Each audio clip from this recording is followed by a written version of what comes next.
I don't think we spent enough time in this whole Epstein Files episode thinking about the survivors. And let's just talk very briefly about what these survivors went through at the hands of Ghislaine Maxwell, according to what they testified to.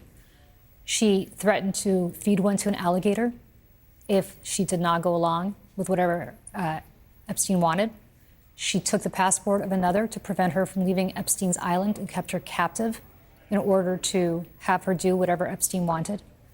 She threatened the lives of several of these young girls, and they're girls, they're not women at this point, if they didn't do what Epstein and she wanted. This is a woman who, as the family of Virginia Giuffre said, used the fact that she was a woman and an older woman to ensnare young girls into basically sexual slavery.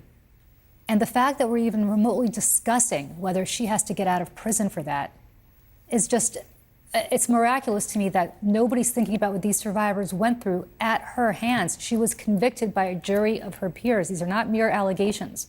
She's a convicted felon, and she was convicted for trafficking underage girls and effectively into slavery, as I said, sexual slavery. And nobody's really thinking about that when they're talking about, well, she's moved to, a lesser facility, she's going to have more time to do yoga, whatever she's doing. Who's thinking about these girls and the trauma that they went through because Ghislaine Maxwell exposed them, ensnared them, and effectively sold them into this? And we're not thinking about the fact that she did not do this on her own.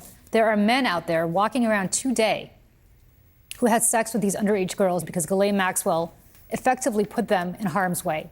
Those men need to be held accountable. We shouldn't be talking about giving her a pass. We should be talking about holding those men accountable because these survivors demand it.